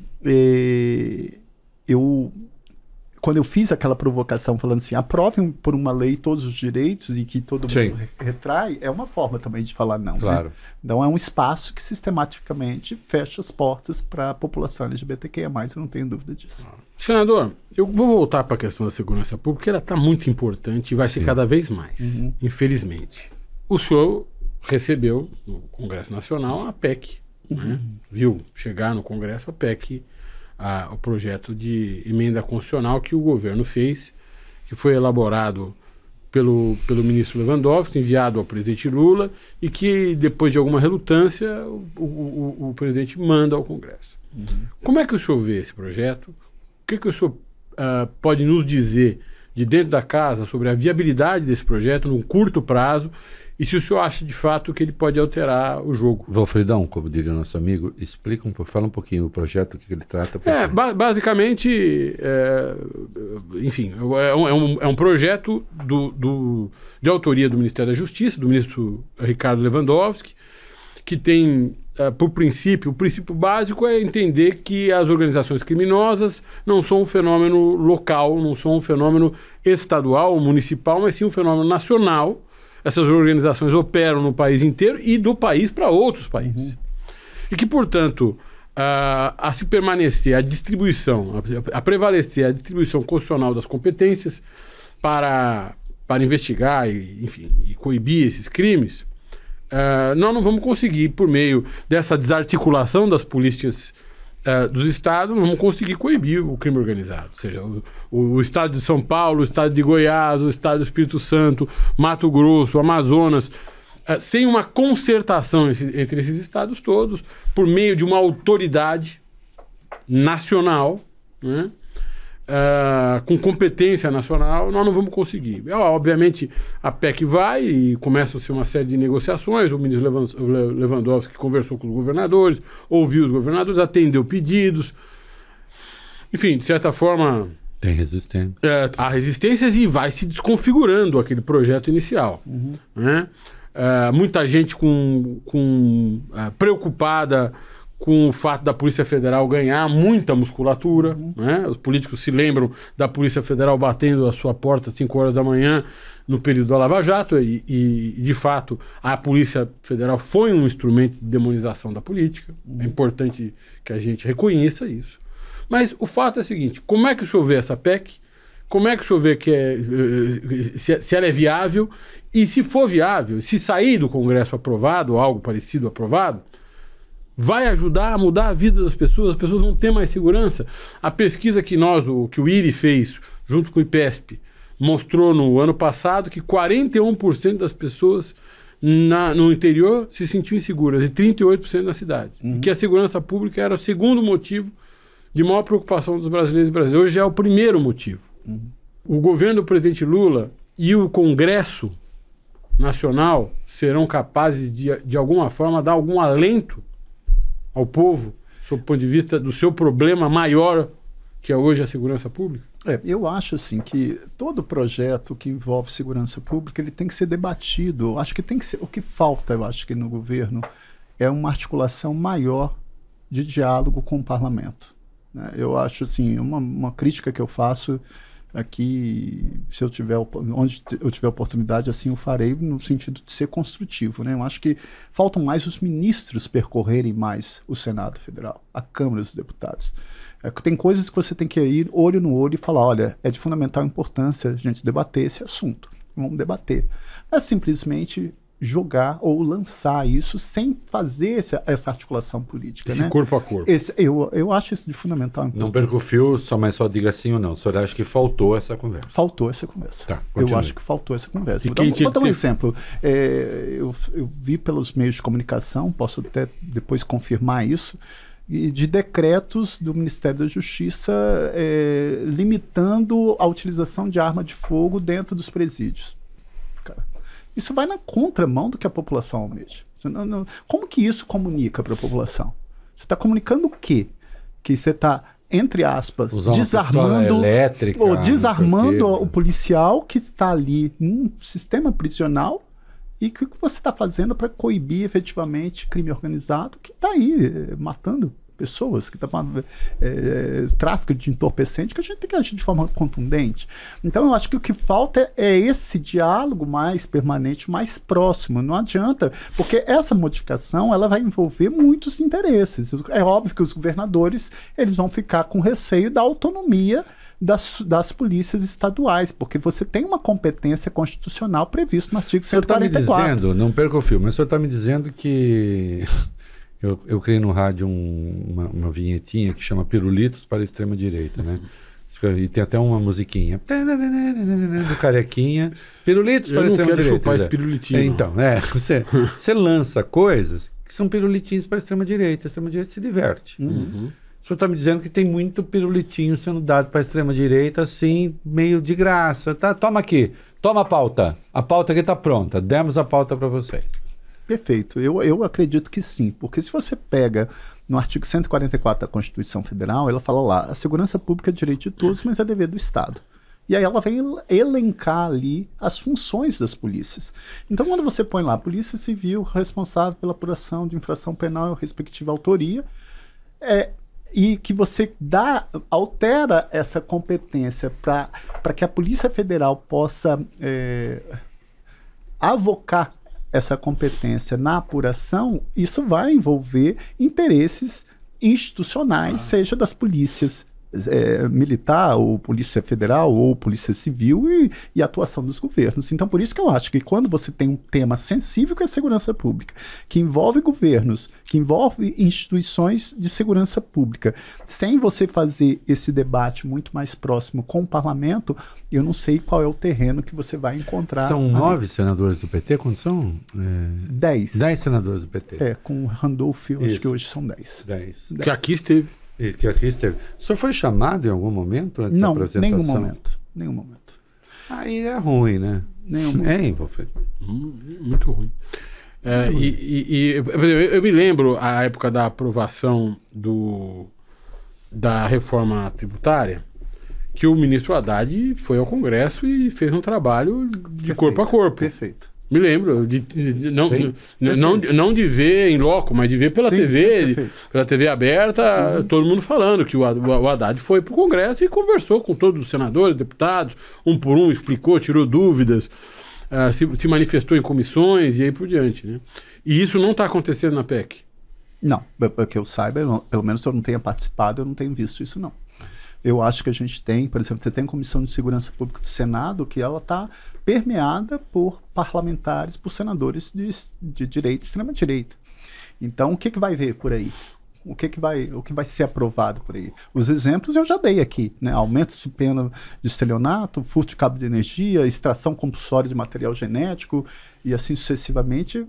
O que pode vir a mais nessas comissões é que me preocupa. Se você não faz, se o governo não fizer, se a gente não fizer um debate, o campo progressista não fizer um debate mais responsável e sair daquela com todo respeito, eu amo a academia, amo a ciência do direito penal, mas a gente tem que botar efetivamente o pé no chão. Ou como que a população está no estado de vulnerabilidade, sendo vilipendiada num direito constitucional que é a segurança pública como direito de todos, dever do Estado. Então não tem como se a gente não dialoga com a população para dar para ela isso. Por que a população tem essa ânsia de bandido bom e bandido morto, de que tem que armar, tem que porque matar? Ela está sofrendo. Porque ela está sofrendo. Ela se sente vulnerável, claro. Então ela vê a ausência ou a ineficiência do Estado, ou um Estado paralelo, porque quem está tomando conta do Estado na vida dessas pessoas nos bolsões de pobreza não é o Estado de direito, é um Estado paralelo. Hoje mataram um transeunte no Parque do Povo... Mataram primeiro para depois roubar. Então, mataram primeiro. Então eu acho que a gente tem que dialogar mais de forma mais clara com isso. Eu vou falar, eu fui autor de um projeto de lei que talvez vocês possam ficar assim, mas é porque eu trabalhei em unidade de internação com adolescente em conflito com a lei. Eles não têm direito a porte de arma. Cara, o governo Bolsonaro proliferou a arma para todo mundo. Para grileiro, para fazendeiro, para jornalista, com todo respeito ao jornalista. Sim, sempre jornalista também acharam que a melhor maneira que o jornalista se defender era ficar armado. Só se fosse para se defender dele. Tiro na fonte. Sim, mas aí não dá para claro. Agente socioeducativo, claro. Não, desarma IBAMA, FUNAI e ICMBio, que estão lá no meio da floresta. Olha o que aconteceu com Dom Felipe, né? Com Bruno. E quer dizer, você arma a população e desarma as instituições. Então, acho que a gente tem que tratar com responsabilidade esse tema, mas com o pé no chão. Não é simplesmente falando que eu não posso debater aumento de período de internação com adolescente de conflito com a lei. Por que eu não posso debater o período de internação? E por que o senhor acha que essa gente acha que não pode? Como é que é? Porque assim, pelo que eu entendi, o senhor não teve, me corrija se estiver errado, o senhor não teve, aliás, acho que nem o Valfrido aqui, não teve aquela distorção essencial na infância, ser militante de esquerda lá desde criancinha, né? Depois, no caso do Valfrido, jovem que teve adesão a determinados... O senhor não foi um militante de esquerda na juventude, foi? Não. Olha, por incrível que pareça, eu já falei isso dentro do PT, eu falo assim, olha, eu acho que eu sou muito mais petista do que muitos petistas, porque eu lembro que quando eu tinha 18 anos, eu desenhei, pintei uma estrela vermelha do PT com a caneta Bic, na camiseta Hering, e fui barrado na sessão eleitoral. Então eu sempre assim... Tinha uns parlamentares no Espírito Santo que era de esquerda, que eu sempre votava, que eu estava lá, poxa, o Partido dos Trabalhadores... Mas o senhor não pertenceu a uma corrente, a um grupo? Nunca entrei no partido. Não foi um militante? Não. De direito, não. Eu acho que eu era de fato. De fato. Era assim, a minha atuação era sempre nesse sentido, sempre votando nesse campo, né? Então, eu, por exemplo, quando eu falo assim, poxa, quais são os programas sociais? Eles foram de fundamental importância para a população mais vulnerável. Você não vai lá no ProUni, o Pronatec, o ProJovem, Minha Casa Minha Vida, SISU, SAMU, Luz para Todos, Brasil Sorridente, quantos programas que efetivamente, para tentar dar um pouco de dignidade à população, isso vem do campo progressista. Né? Me perdoe, eu falei esses dias para irmãos meus de direita, eu falei assim, olha, com todo respeito, você já viu parlamentar de direita, extrema-direita, indo para as ruas pedindo direito dos professores? Direito de trabalhadores, defendendo direitos humanos, povos indígenas, meio ambiente, mulheres, pretos, população LGBT, você nunca vai ver. Mas fica numa obsessão para atentar contra a democracia, para atentar contra o Supremo Tribunal Federal. Eu morro defendendo o Supremo, tá? Você me perdoe, eu estou falando isso porque o comportamento do Supremo Tribunal Federal foi de fundamental importância. As pessoas têm que entender que não tem como. Não tem e a Suprema Corte ela tem um papel que ele é contra-majoritário. Eu exerço um poder que é majoritário. O Supremo não, ele tem um papel que é representativo. Quando nós não falamos, não legislamos, ele que está ali para aplicar o direito. Ele tem um papel contra-majoritário de invalidar leis quando são evadas por vício, por inconstitucionalidade. Né? Ele tem um papel iluminista de empurrar a história para o rumo certo. Eu lembro que a Suprema Corte dos Estados Unidos, quando aboliu a segregação de crianças negras em escola pública, ela foi uma decisão contra-majoritária e uma decisão iluminista. A Suprema Corte de Israel, quando aboliu a tortura em qualquer hipótese, inclusive os condenados por terrorismo, foi uma decisão iluminista. Da África do Sul, quando aboliu a pena de morte, também foi. E no Brasil, quando aqueceu o casamento entre pessoas do mesmo sexo, também foi uma decisão iluminista. Então, as pessoas têm que entender que ali a função da Suprema Corte é contra-majoritária, é representativo, é iluminista. Então, ele está ali como guardião da Constituição Federal para assegurar todos os direitos, porque numa democracia é um governo da maioria, mas em respeito ao direito das minorias. A afirmação negativa, claro. ela garante Claro. aqueles que não pertencem. Claro. E quando se diz contra-majoritária, ainda que a maioria queira, Ainda que vai ter que... não é assim. Não Se é é contra a assim. lei, Se é contra a lei, não perfeito. importa que a maioria a queira. maioria quer degolar alguém. Não pode. Não pode. E esse papel, aliás, é mal compreendido nos Estados Unidos. O Elon Musk, quando ele resolveu lançar a caça aos juízes, né, que ele disse? Eles não foram eleitos. O presidente foi eleito. E, portanto, o eleito é ele faz, embora alguns juízes sejam eleitos nos Estados Unidos, né, coisa estranha. Mas quem foi eleito foi o presidente, e, portanto, o presidente pode mandar, porque ele representa a maioria. Quando o papel da justiça, lá ou aqui, mas aqui é mais claro isso, é justamente dizer, olha, eu lamento, ainda que se queira, não pode. Não pode. Né? Agora, o que me preocupa é essa criminalização que está atingindo a população com relação ao Supremo Tribunal Federal. Sim, porque isso é muito grave. Né? Quando você começa a chegar a alcançar a população essa percepção de criminalizar um poder, eu acho que o pior momento dentro de uma democracia é quando você deixa germinar um espírito déspota dentro dessa democracia. Por isso que na extrema-direita é comum ele querer enfraquecer as instituições. Porque você centraliza o poder na mão de um regime totalitário, vamos dizer assim, né? Como que as democracias morrem. Efetivamente, quando você enfraquece as instituições de controle. Né? Então, quando você ataca o Supremo, quando você ataca o Congresso, você quer ungir uma pessoa... Diminui os centros defletores de decisão. Então, mas isso me preocupa, quando essa fala chega na população. Uma ocasião, eu ando muito de Uber. Uma ocasião eu estava no Espírito Santo e um motorista de Uber novo começou a falar mal da Universidade Federal do Espírito Santo, da UFES. A única universidade que nós temos. A única possibilidade de um filho de um pobre entrar. A única. E aquele motorista de Uber ali, sem direito nenhum, falando mal da única universidade. Como que aquele discurso anti-universidade está chegando lá na ponta da população que mais precisa? Isso me assusta. Isso me preocupa. Eu não vou falar nomes, mas passando por uma experiência parecida. Você sabe que eu moro perto de uma faculdade privada caríssima, né? E aí, quando eu passei o Uber tal, o cara disse assim, aí, ó. Ele fez assim pra mim, aí, ó. Eu tô cheio de comunista ali. Eu disse, aqui, meu filho. Definitivamente. Aqui não, né? Não, ninguém paga tudo que eles cobram para ser comunista. Definitivamente não. O que eu tô um pouco até indignado, né? É que eu acho que o PT, as esquerdas, os progressistas, tem na sua figura uma figura realmente extraordinária. Eu vou dizer por quê. O senhor foi eleito na safra de 2018. Foi. Que foi quando o Brasil...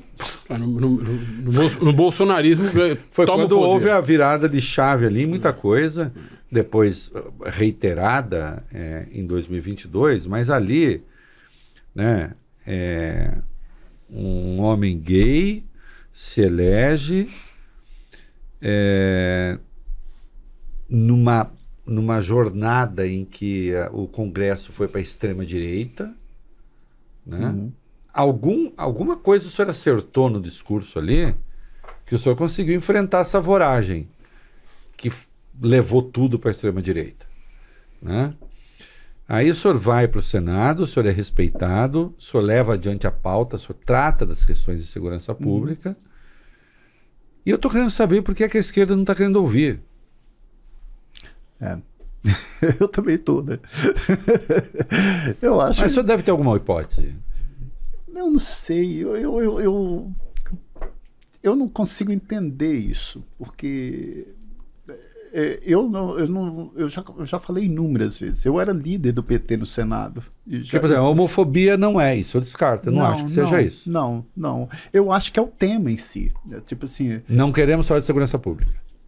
Eu acho que esse é o grande problema, se você não quer falar, falam, e falam da pior forma. Eu acho que isso... Eu tenho... Para a esquerda. Enfim, eu acho e fazer isso que ele está fazendo quer dizer o seguinte: tem situações. Eu fui muito mal, por exemplo, visto. Porque eu falei, quando me chamaram no Palácio do Planalto, eu falei assim: se vetar, eu vou votar para derrubar o veto. Por convicção. Votei para derrubar o veto. Fui o único. Mas isso tem um ônus, né? Porque você tem um espaço político, numa sigla partidária em que você faz parte, em que as pessoas... Mas eu sempre fiz questão de explicar o motivo. Eu fui conselheiro na vara das execuções penais. Eu dava parecer em indulto, livramento condicional, comutação de pena. Enfim, eu trabalhei no sistema prisional, eu trabalhei como preso, eu vivi minha vida 27 anos dentro da segurança pública e lecionando direito penal e processo penal. Então, eu falei por convicção. Quando eu dei esse exemplo do homicídio, eu tentei, de forma clara e objetiva, explicar como que seria ruim vetar esse dispositivo, né? Então, eu acho que a esquerda ela precisa efetivamente falar, mas falar com mais responsabilidade, com o pé no chão sobre segurança pública. Tem uma história do Pasolini, eu não estou usando como exemplo, mas é porque é uma situação extrema. Mas o Pasolini, quando teve a revolta dos estudantes da França, que chegou à Itália, né? E o Pasolini do PC italiano, o PC não aprovava aquela revolta dos estudantes, porque era uma revolta meio assim, né? Também era contra o PC, né? Contra o Partido Comunista. E aí o Pasolini escreveu um texto dizendo que no confronto que houve na Itália entre os carabinieri e os estudantes, que foi na porradaria, aí o Pasolini escreveu: só um lado ali era povo, os policiais. E aí, evidentemente, ele tomou porrada pra caramba, né? O que parece às vezes é que certos setores progressistas tal consideram com razão que os presídios, o maior número é pobre, o maior número é preto, é tudo verdade, coisa que o senhor experimentou como delegado, né? Mas que existe muito pobre, muito preto que é vítima da bandidagem. A boa parte dos policiais também, por isso eu lembrei o Pasolini, também pobre e preto. Vamos estabelecer aqui alguns limites e pensar numa política de segurança pública, eliminando alguns preconceitos e eliminando certa concepção de que, não, qualquer atitude repressiva que a gente tome, a gente é de direita ou está endossando...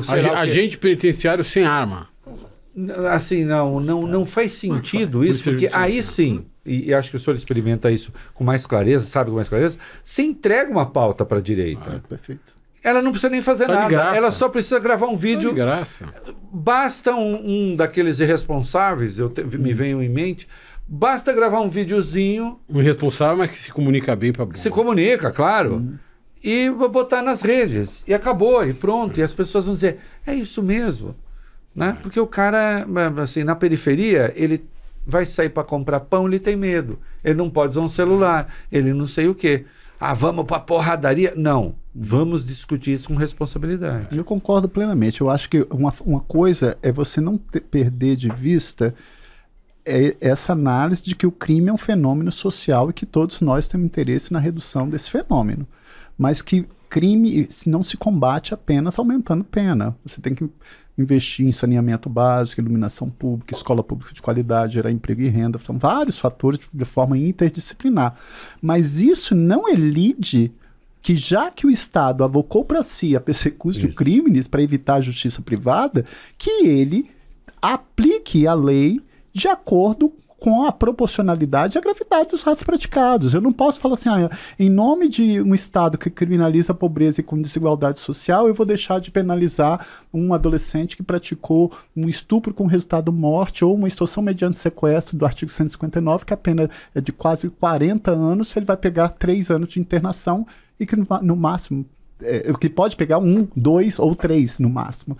Então eu acho assim, uma coisa não exclui a outra.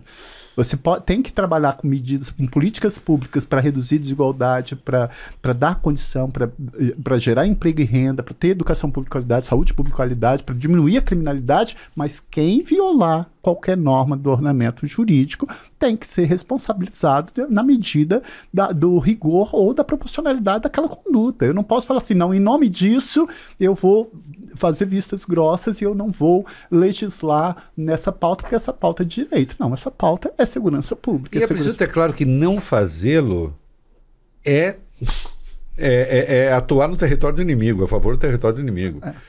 É essa a questão objetiva, né? Não, eu acho que a gente está num espaço bonito de autocrítica do campo progressista e eu gostaria de continuar um pouquinho nessa linha. Progressista? Fale por você. Mas estamos fazendo uma autocrítica aqui. A mulher sempre vive dizendo que eu preciso fazer análise. Mas a verdade é que eu fiz quando era garoto. Eu li um livro muito bacana chamado Ética e Psicanálise, de uma autora brilhante, professora brilhante, chamada Rita Maria Kell. Maria Rita Kell. E que agora ocupa, nesses últimos dias, uma discussão importante no meu modo de ver, porque ela sofre uma tentativa de cancelamento justamente porque vocalizou contra o que lhe parecia um excesso da pauta identitária. Eu não vi isso. Teve a Maria Rita Kell? Entrou nessa? Não, ela fez uma crítica. Né? Ela disse, olha, será que... enfim, eu não saberia reproduzir as palavras de cabeça, mas era algo como, será que isso não interdita o debate democrático? Quer dizer,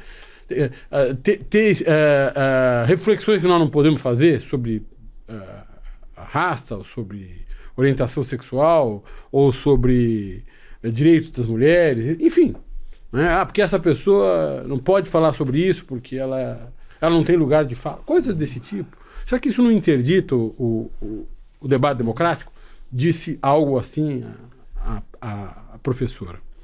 O que o senhor pensa disso? O que o senhor acha que há abusos, há exageros dessa pauta identitária dentro do campo progressista que, de certa forma, antagoniza as esquerdas com o pensamento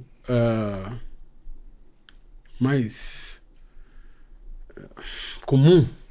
Consenso comum? Eu acho assim, a pauta identitária ela tem que continuar, ela tem que existir, eu sempre vou defender, porque ela faz parte dos direitos humanos, mas você tem que dialogar com a população. A população ela não quer saber disso. A população ela quer saber de ter a comida barata, de ter renda para comprar alimentação, ela quer saber de ter a possibilidade de ter o seu ganho, o seu comércio, a sua autonomia financeira, o seu modo de trabalho. Ela não quer, isso não seduz mais. É igual, por exemplo, eu falo isso dentro do campo progressista. Os programas sociais, eles são de fundamental importância, não tenho dúvida disso, mas para mim eles já passaram a ser programas não de governo, mas de Estado. É como que a população fala assim, não, isso já é nosso direito. O que mais a gente tem que ter? Não é? Então, isso para mim isso não seduz mais a população. Isso não é mais um diferencial. Não é mais um diferencial, na minha opinião. Ninguém vai disputar a eleição falando vou acabar com o Bolsa Família. Não. Tanto é que o Bolsonaro elevou para R$600. E as pautas identitárias, para mim, na mesma linha. Ela não quer mais saber de falar. Você vai falar para a população, para o motorista de Uber, para o mototáxi, motoboy, para o trabalhador, para quem quer que seja que está aí, vai falar em combate à discriminação racial, homofobia, xenofobia, direitos. Não quer saber mais disso. Infelizmente, eu acho que é a percepção que eu estou tendo. Aliás, uma colega sua, mas só que na Câmara de partido, não, ela é do PSOL, que é a Érica Hilton, ela deu entrevista aqui, ela precisa voltar. Nós fomos perguntar para ela sobre linguagem neutra. Aliás, eu quero ouvi-lo também rapidamente. Ela disse assim, olha, eu não cobro linguagem neutra. Ela fez meio uma brincadeira, falou assim, eu não vou cobrar uma linguagem que minha avó não entende. Assim, porque a avó que teve grande importância na vida dela. O que o senhor acha de linguagem neutra, por exemplo? Eu sou totalmente contra. Eu posso ser execrado por estar manifestando isso, mas é a minha percepção. Eu acho que o respeito, ele está além disso, né? Eu acho que não é você mudando um pronome com linguagem neutra que você às vezes mudando um pronome que não tem nenhuma ligação com a estrutura da própria língua, porque você pega uma coisa de uma língua e tenta botar para outra. Vira piada. É justo. E acaba ridicularizando. Né? Vira meme. Um negócio que era para ser sério. Perfeito. Eu acho que as coisas, o respeito, ele pressupõe... Eu acho que aquilo, né? Eu acho que, assim como o Martin Luther King sempre falou, né? Eu até usei um trecho dele quando ele fala assim... O senhor sabe que o senhor vai ouvir. Alguém vai falar que o senhor não liga para isso porque o senhor é cis, né? Mas eu tô... Mas eu só estou destacando porque isso de vez em quando aparece. Eu sei. Mas eu acho assim... Não é o caso da Érica. E não é o caso mas não é o caso da Érica, sim. Não é o caso da Érica. Assim, não, minha avó não entende. O Martin Luther King falava assim, eu sonho um dia que eu não vou ser, que meus filhos não vão ser julgados pela orientação sexual, pela cor da pele, etc. A mesma coisa eu tenho isso. Então eu acho que essas coisas parte do respeito, né? Do respeito à diferença. E eu acho que não é você utilizando uma linguagem neutra que efetivamente, etimologicamente, você não sabe nem como mapear. E às vezes você não sabe nem o que dizer, porque você não sabe nem como se expressar. O que eu falo agora? Eu não utilizo e eu não sou adepto desse tipo de linguagem. É a minha percepção. Deputado, eu vou pegar... senador, falei da deputada, eu chamei deputado. Senador, eu vou falar Pode ser que ela seja senadora um dia desse. Opa! Aliás, vamos trazer a Érica. Caso ela queira. Né? Oi, Érica! Acho que vai querer. Volte aqui, foi um sucesso. Sucesso enorme. Senador, uma questão... que hoje ela cada vez mais é uma questão mundial, assim, a importância que isso está ganhando nos Estados Unidos, por exemplo, do Trump, aqui no Brasil, a questão do aborto. Né? Pouco falamos desse tema. Parece que o senhor já andou polemizando um pouco a esquerda em algum momento sobre essa questão, não? Como é que é? O que é que o senhor pensa? Nós temos uma legislação, sim, né? O Supremo ainda vai votar a questão da eventual discriminação via Supremo, e aí eu sou contra, eu já apanhei, porque eu não acho que o Supremo tem que fazer isso, mas enfim. Até o 3º mês, não sei o quê. Como é que o senhor vê essa questão? Porque também isso incendeia a praça popular. Incendeia a praça popular, incendeia a praça da direita, e não encontra apoio junto à população mais pobre, embora muitas vezes essa questão vitime as mulheres mais pobres. Como é que o senhor vê isso? Bom, na verdade, eu tenho que entender, primeiro, que no Brasil, como você muito bem falou, existem as hipóteses do aborto legal, que está no artigo 128, que é quando não há outro meio para salvar a vida da gestante, quando a gravidez for resultante de estupro. E que o Supremo já ampliou no caso da anencefalia. Eu sou um pouco, eu diria, talvez um pouco conservador nesse momento sobre a interrupção da vida humana intraútero. Eu trabalhei como delegado no interior, eu tive casos que eu apurei de abortamento, né? E a gente vê também que tem um recorte muito forte que envolve saúde pública ali, que envolve a pobreza. E isso é uma realidade que o Brasil vai ter que debater. Eu acho que vai chegar um momento que nós vamos ter que debater sobre saúde da mulher, sobre saúde pública, sobre esse direito dela dispor no corpo dela, se ela pode ou não dispor dessa vida humana intraútero. Eu acho que esse é o momento que a gente tem que ter. Eu prefiro ficar com as hipóteses previstas no Código Penal por enquanto, porque eu acho que o Brasil ainda não tem esse debate muito mais forte de dar uma assistência para essas mulheres que são vítimas e que infelizmente optam por fazer esse abortamento. Então hoje eu não me sinto à vontade para falar assim, eu sou a favor do aborto hoje, que a mulher possa dispor renunciar a essa vida humana intraútero, caso ela queira. Eu acho que... O senhor daria ao Supremo o mesmo conselho que eu dei, deixa isso para o Congresso? Que é tarefa do Congresso, se for para mudar alguma coisa? Eu acho que nesse aspecto o Supremo tem que entender que sim, porque existe uma legislação. E essa legislação ela já está estabelecida. Essa legislação é de 1940, mas que tem uma razão de ser e que hoje está ali. Não se pune o aborto praticado por um médico quando não há outro meio para salvar a vida da gestante, quando a gravidez for resultante de estupro. Ela já ampliou para o caso de anencefalia. Agora, ampliar o abortamento de forma indiscriminada, eu acho que isso é um debate que compete à casa que represente o povo. E especialmente no momento em que se votam coisas ali que tentam punir o aborto em qualquer circunstância, né? Que eu acho que é um absurdo. Que eu acho que incide na vedação do retrocesso ali, não passa. Né? E eu vou fazer uma última. Eu tô submetendo o senhor aqui uma sabatina da esquerda, etc. Que eu quero que a esquerda comece a ouvir o Contará. Não está ouvindo. Não está ouvindo. E ele tem o que dizer. E ele é brigador. E ele sabe que é discriminação. E ao mesmo tempo é uma pessoa muito elegante. E é uma pessoa elegante. No trato dos argumentos, das suas opiniões. Culto, conhece o debate. Questão das drogas. Há um debate assim, discrimina e pronto, e acabou. Há dias aí veio a história de que, contrabando envolvendo bebida, cigarro, tudo coisa legal, movimenta cento e não sei quantos bilhões de reais. Cocaína só 15 bilhões. O contrabando de substâncias legais no Brasil movimenta 10 vezes o que movimenta a coisa de cocaína.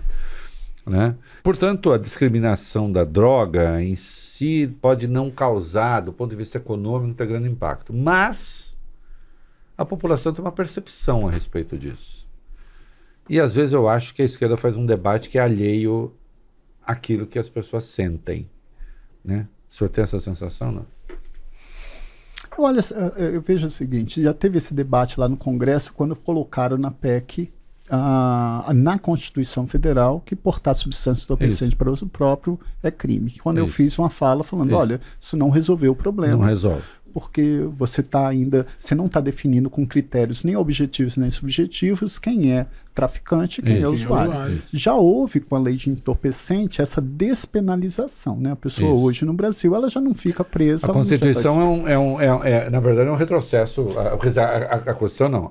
Acrescentar isso à Constituição é um absurdo. É um absurdo você botar isso na Constituição. Quantas vezes essa Constituição já foi emendada, né? Então, ele não resolve o problema e não ataca efetivamente de forma contundente a atuação de traficante. Então eu acho que o Congresso deveria debater efetivamente com quais são os quesitos de natureza objetiva e subjetiva, não só, mas é um conjunto probatório, porque quando ele põe na Constituição verificadas as circunstâncias, ele está transferindo para o que já é hoje. Hoje a polícia já faz isso. Hoje a polícia pega um jovem num morro com bucha de maconha e o delegado vai fazer essa análise e vai falar, olha, as circunstâncias indicam que ele está portando para uso próprio ou para tráfico ilícito de entorpecente.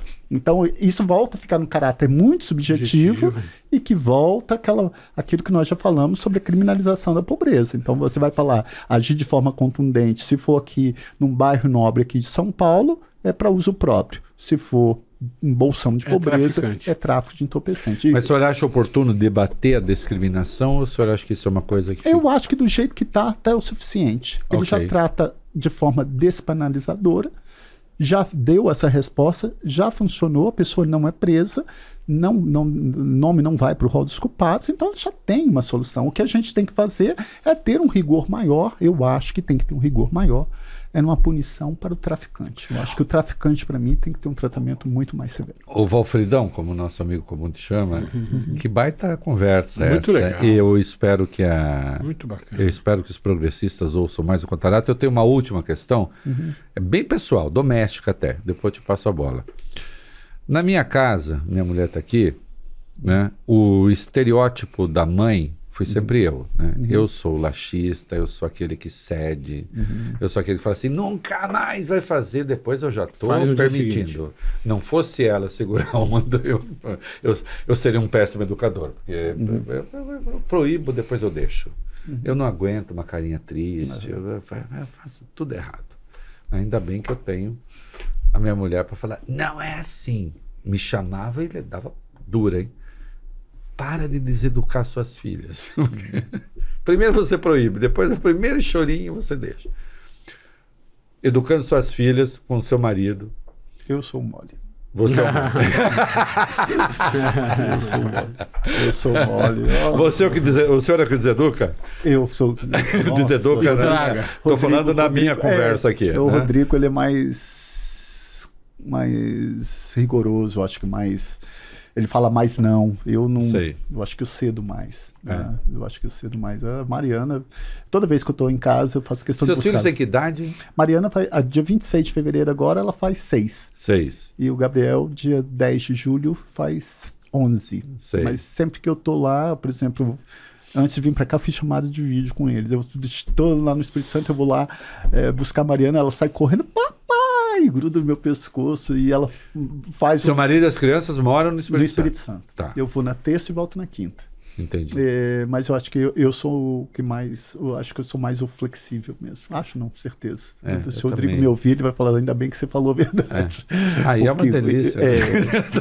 Mas é muito bom. Eu costumo falar que eu descobri o que é felicidade depois que eu me tornei pai. Bom. Sei. Mas assim, não foi um processo muito fácil. Né? Por quê? Não, porque a adoção, né? O Brasil é um país sim, não foi fácil a adoção, não subjetivamente falando. Não, eu falo adoção, né? Porque a gente lida com dois assuntos muito delicados no Brasil. Primeiro, explicar para os nossos filhos que eles são frutos de uma relação afetiva. E segundo, que eles têm 2 pais brancos e são 2 crianças negras. Então, num país que é racista, num país que mais mata LGBT no mundo... E que na escolinha alguém vai perguntar, né? Mas eu achei uma sacada fenomenal que o Rodrigo teve. Foi quando o Gabriel, pequenininho, assistindo desenho, ele falou assim, mamãe! Eu e ele estavam na cozinha, nós voamos lá, falando, Gabriel, que mamãe? Eu estava vendo o desenho, papagaio, enfim. E havia na escola as mães buscando e tal. Aí... conversamos com a psicóloga, a gente tem que falar, arranjar um jeito para falar, para explicar para o Gabriel. Aí o Rodrigo foi para o computador, olha, eu tiro o chapéu para ele, que ele teve uma sensibilidade, ele foi e imprimiu desenhos bem coloridos, e botou a história do Gabriel. Aí era uma vez a mamãe do Gabriel, aí aparece uma mulher negra grávida, Biel, tá aqui? Tá aqui. Aí passa o tempo, a Biel nasceu, aí tá ele de bumbum pra cima do berço, igualzinho ele dormia. Esse sou Biel, papai. Mas a mamãe, a genitora do Gabriel não podia cuidar dele. Nós falamos da mamãe. A mamãe do Gabriel não podia cuidar dele. Então deixou com os amiguinhos. Aí na outra folha, tá lá, esse sou eu, papai. Esse meu filho, você é esse daqui. E passou o tempo, e Gabriel tava brincando com os amiguinhos. Até os 2 papais chegaram. Até no final estava eu e o Rodrigo lá, esperando o Gabriel. Mas a última página ele falou assim, olha, meu filho, nós temos várias famílias. Você vai ter coleguinha que vai ter papai e mamãe, vai ter coleguinha que vai ter 2 mamães, vai ter coleguinha que vai ter 2 papais, vai ter que só vai ter uma mamãe, ou só vai ter um papai, mas todas são famílias. 2 questões. Conheceu o Rodrigo quando e Rodrigo faz o quê? De que área? Rodrigo, ele é fisioterapeuta, mas se formou em engenharia civil e está terminando medicina. Sei. Ele é bem dedicado, bem... E vocês eu conheci ele... Desde... Nós estamos juntos há 14 anos. 14. Muito tempo. Casados, não tanto, mas juntos já esse período todo. Conheci ele numa boate. E foi... Assim, o Rodrigo é uma pessoa espetacular. É um marido, assim, fenomenal. Ele tem Vê-se pelo olhar que é apaixonado. Uma pessoa maravilhosa. Assim, e é triste, assim, você vê eu recebi na política, isso me deixa muito reflexivo, porque nós já recebemos muitos ataques, né? Fotografando meu filho, ou me ofendendo minha moral, e você tem que a todo momento Continua? Não, isso parou, pô. Diminuiu muito porque eu entrei muito com ação na justiça, eu entrei com muita ação na justiça, eu entrava, fazia, acionava a Polícia Federal, a Polícia Legislativa e fazia, mas é um processo de desgaste, né? Claro, evidente. É uma dor que você não tem. Ninguém quer ver a sua família exposta. Não, de forma alguma. Mas é igual aquela fala que eu tive na CPI, aquele foi um momento muito delicado na minha vida, porque eu estava num dilema assim, exponho minha vida ou não exponho minha vida? Mas se eu que tenho o local de fala e não falar, quem vai falar por mim? Uhum. Então até o último momento eu não sabia se eu ia falar ou não. E quando eu tive a coragem de ir lá e falar, expor minha vida, expor meus filhos, expor Rodrigo. Mas E foi um grande momento, porque aquilo marcou, enfim. Né? Foi um grande momento, mas um momento duro também. Duro. Uhum. Mas isso. Daqui de onde eu estou, pertinho do senhor, fica claro que o senhor é um político muito vocacionado, mas político com P maiúsculo, né? É um servidor público, né? Uma pessoa vocacionada para servir, não é um carreirista. Mas ainda assim, eu vou usar e perguntar, o senhor se vê no executivo? Governador do seu estado? Eu acho que eu só fui testado no legislativo, e o legislativo me fascina, porque quando eu aprendi em pouco tempo, né, o ótimo é inimigo do bom, isso para mim é fenomenal. Às vezes eu idealizo um projeto fantástico, daquele jeito eu não passo. Então você articular, fazer, passar numa comissão e em outra, ceder ali, negociar, eu acho... Mas também tem o tempo do processo legislativo, que não é fácil você aprovar. Quando eu falei assim, que eu fui o autor do piso da enfermagem, era uma luta de 40 anos. Aí eu me lembrei Vitor Hugo. Vitor Hugo tem uma frase fenomenal, que ele fala assim, não há nada mais poderoso do que uma ideia quando o seu tempo chega. Precisou vir uma pandemia, matar 700 mil pessoas para a gente ver o valor dela. Vários senadores que já foram governador não queriam o piso da enfermagem, mas nenhum teve a coragem de ir lá e falar. Então, quando você começa a avançar, isso é fantástico. Se você me perguntar, você se identifica com o legislativo? Muito. Mas e com o executivo? No executivo eu sei na teoria, mas se fosse a vontade da população, eu estaria disposto sim, não me vejo não cumprindo essa missão. Mas hoje, por experiência não empírica talvez, prática mesmo, o legislativo ele é fascinante. Olha aqui, senador Valfrido, já falamos a respeito disso, Valfrido, somos amigos queridos, né? Há dois grandes valores que estruturam um indivíduo, acho, né? Um deles é lealdade, né? É preciso ser leal com as pessoas, com as ideias, com aquilo que você ama, com as pessoas que você ama, né? Não há nada pior do que a deslealdade. E uma outra grande virtude é a coragem.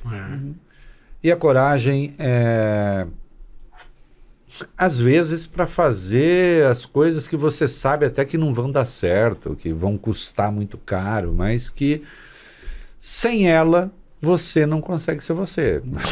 Por quê, né? Porque você existiria se não houvesse, se não fosse para ser corajoso, para enfrentar. Eu acho que o senhor é corajoso, né? O senhor enfrentou tudo desde criança, enfrentou lá o olhar daqueles que diziam assim, bichinha, que não sei o quê, e o senhor nem sabia, mas por que eles não gostam de mim? Eu não sei o que é. Né? E isso custa dor, né? Dor, o senhor se emocionou aqui quando se viu exposto de uma maneira, né? No caso da adoção, e o senhor enfrentou. Né? O senhor enfrentou, e hoje o senhor enfrenta um debate sério no Senado, e enfrenta um debate importante, eu acho, na órbita da própria esquerda. Que, por favor, ouçam esquerdistas, progressistas, um pouquinho mais o Contarato. Se não gostar das ideias, combatam, debatam. É isso. Mas eu acho que ele sabe o que ele está falando, e ele captou o sentimento da população. Esse cara se elegeu progressista de esquerda na voragem de 2018. Isso deve querer dizer alguma coisa. Né? E foi um baita papo. Eu estou muito feliz de a gente ter convidado o senhor ter aceitado a conversa. E foi uma conversa maravilhosa. Muito obrigado. Obrigado, senador. Eu que agradeço. Se vocês me derem a liberdade para eu falar um negócio. Por favor. Eu sou apaixonado pelo ser humano. Eu sou apaixonado pelo ser humano. E eu defendo muito a laicidade do Estado. Mas eu tenho uma frase que eu gosto de falar, que eu falo assim, que a minha religião é o amor e o meu Deus é o outro. Então, se eu olho para vocês como eu enxergo o Deus que eu acredito, eu vou exercer mais a compaixão, o respeito, a caridade, a humildade. Eu sempre me pergunto assim, é como se algo arranhasse minha alma todo dia, falar assim, o que eu posso fazer para diminuir o abismo existente entre milhões de pobres e a concentração de riqueza?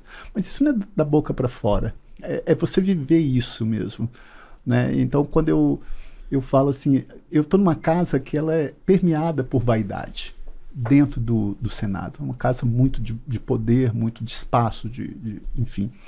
E eu lembro muito de um poema, se você me permitir falar, porque eu amo poesia de Mário Quintana, quando ele fala do tempo, né? Que a gente se prende tanta coisa e às vezes deixa as coisas mais simples. E sempre que eu tenho oportunidade, eu gosto de falar desse poema, porque ele me toca profundamente. Quando ele diz, a vida são deveres que nós trouxemos para fazer em casa. Quando se vê, já são 6 horas. Quando se vê, já é sexta-feira. Quando se vê, já é Natal. Quando se vê, já terminou o ano. Quando se vê, já não sabemos mais por onde andam os nossos amigos. Quando se vê, perdemos o amor da nossa vida. Quando se vê, já passaram 50 anos. Agora é tarde demais para ser reprovado. Se me fosse dado um dia uma oportunidade, eu nem olhava o relógio. Eu seguiria em frente, iria, jogando pelo caminho a casaca dourada inútil das horas. Eu seguraria todos os meus amigos, que não sei onde e como estão, e diria, vocês são extremamente importantes para mim. Eu seguraria o meu amor, que está há muito à minha frente, e diria, eu te amo. Dessa forma eu digo, não deixe de fazer algo que goste, devido à falta de tempo. Não deixe de estar com quem você ama por puro medo de ser feliz. A única falta que será desse tempo, que infelizmente não voltará mais. Eu que agradeço o carinho que vocês me receberam, e a gente erra, mas não é por má fé. É acreditando que você está acertando. E enquanto que Deus me der vida e saúde, eu vou estar lutando, onde quer que eu esteja, para ter uma sociedade que exerça mais essa dignidade da pessoa humana na sua amplitude, que acabe com racismo, com homofobia, xenofobia, o sexismo, a misoginia. Eu sei que ainda está longe disso, mas eu estarei ali, se Deus quiser, com muita saúde, muita determinação e coragem. Uma entrevista encantadora, incontrastável, com esse Mário Quintana no fim, emocionante. Gostou? Dá like, se inscreva no canal, né? Afinal de contas, esse é um podcast que tem a honra de entrevistar Fabiano Contarato. Obrigado. Magnífico.